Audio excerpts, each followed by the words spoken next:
Okay, if we could have your attention to the podium, please. Our three athletes will start out with Eli Tomac. Eli, you got the red number one plate, or the red plate back. So you will go into Redbud, the points leader. That's really what it's all about.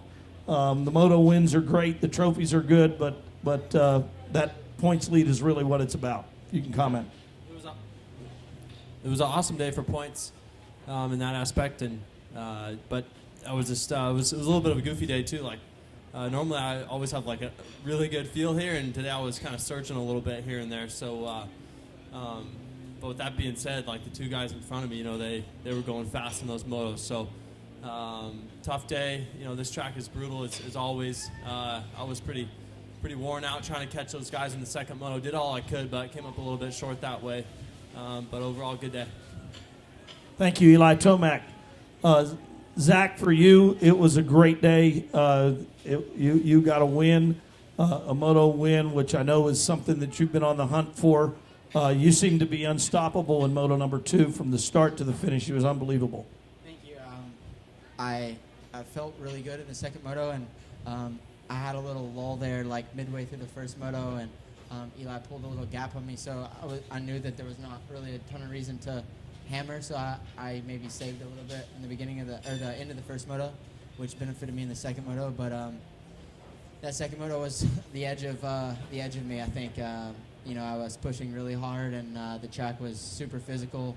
I struggled a lot in practice with just finding the dirt, and I just felt like I was sliding around everywhere. And when we went out for that second moto, it was like a completely different track than what we started with today. You expect it to get a little bit rougher and more gnarly, but man, the thing was just beat up. It had some serious teeth in that second moto, so I'm happy to pull the win off and just build some momentum.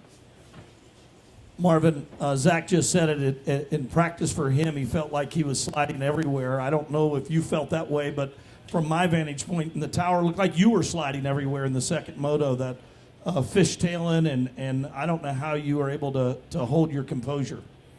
Yeah, you know what? Overall, it was a good day. I started off with first practice. I actually never put a very good lap together. I had my best lap. I made some mistakes, and I knew I could do better. And it's maybe one of the first time I think that I got faster in the second practice. But that tells you that we built better berms, better lines, and we were actually faster second practice. So I'm glad the track came along, and it was actually better for racing.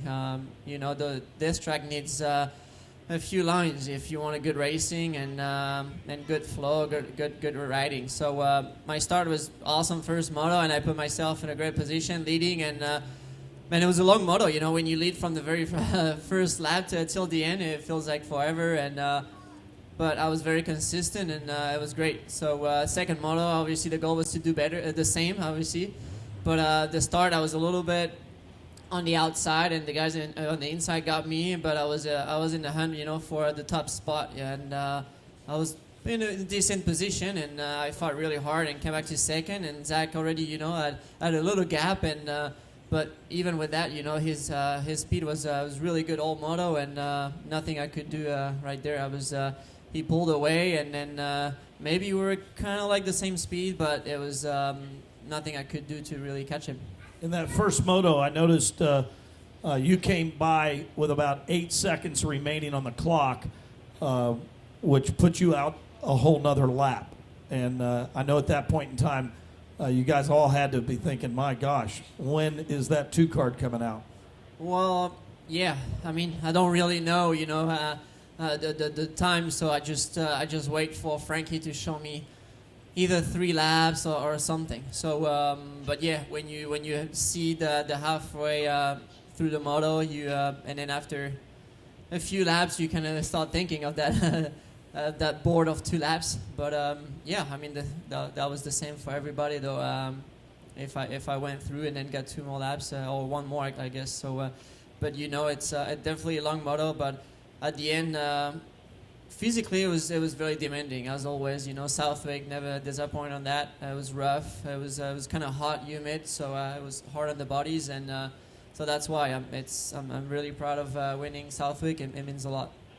I noticed when you get out in front here, it's important to have that clear vision. That sand can really be difficult, and the guys that are behind you, they really got to duck and try to dodge the roost. Yeah, for sure. That's really important, and that's what happened for me in the first moto. Not in the second moto, unfortunately, but when you're in that position, obviously you push a little harder, and you pick up different lines because you don't want to follow, and you try to pass the guy in front of you. So you definitely use more energy, and you pull tear-offs and stuff, but that's the way it is. Obviously the best way is to get the whole shot and get a gap, but never works out. Never always worked like that, Right. Thank you very much. Any question for the athletes, 450 class? Hey, Zach, talking with you yesterday, one of the goals was to try and win a race this year. How important was it to get that moto win for you? It was super important. I mean, it's the first step to winning overall. A lot of people, or some people, asked me at the podium if I was disappointed to be that close to a win. Obviously I could see Eli was really close to Marv at one point, and I knew that pass, would give me the overall. And but I'm not disappointed. It's you got to walk before you can run. So I'm starting to walk, and hopefully I can run soon. How much did it change between first and second moto? What, big fan? Yeah. It changed. I mean, it was definitely the same line, but definitely bigger braking like bumps. 3 times the size of the holes. Yeah. So you wanted to charge as hard as the first moto, but man, those braking bumps will tell you to kind of slow down at some point. So I picked up some new lines actually after halfway through the moto, and that helped me because my lines at the beginning of the second moto were good in the first moto, but not as good as second moto, and it was hard physically. So I changed that, and then my riding was a little bit better. So I'm glad I did that. Anybody else have questions for the athletes?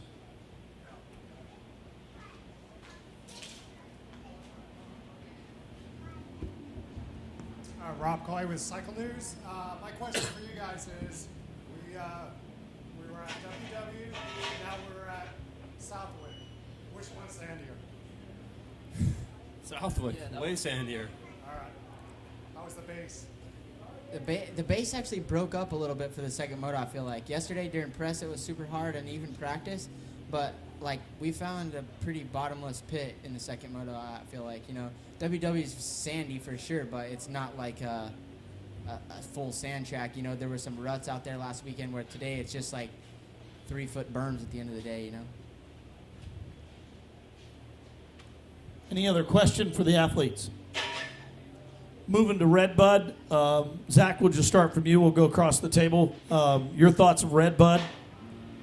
Great track. I mean, I look forward to it each year. I'm a little bit nervous because I've jumped the leap like 3 times, so got to readjust to that whole thing. So I'm a little nervous about that, but it should be good. Marvin? Yeah, like Zach said, I mean, it's such a unique race, and always looking forward to Redbud. It's always a fun time there. Great track, great atmosphere, the fans. 4th of July weekend, and it's gonna be cool. I'm always excited to go there, and like Zach said, he's worried about that triple, but he's always worried about stuff like that. But he will go first lap, so no problem. It's go time. Eli? Redbud's just like the feel good race of the year with all the people and just the 4th of July. So just looking forward to it. It's always a sweet track, sweet dirt, so should be good. Congratulations to these 3 athletes. One more chance. You guys